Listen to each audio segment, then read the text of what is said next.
sẽ là tung in hoa khôi na tua đến ta có hay chỉ riêng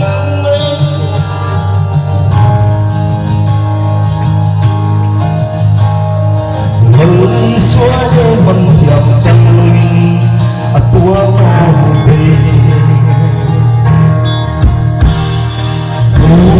xin đặt tiền thăm em đó đi chẳng hin lúc bên xuống tóc quê lúc ngày đây ta xin làm chính về kia thăng thế qua lùi phần na đi mây xa ta hôi ya sẽ chẳng chung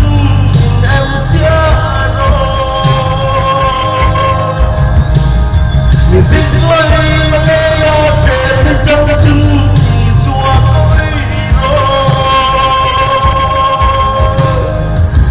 người kinh xem khởi mà tiếng nga không ngã chẳng rồi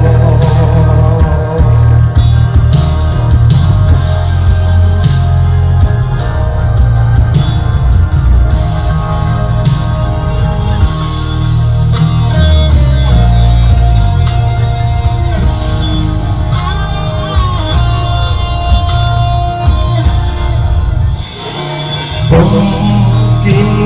lòng đi câu đã như ruột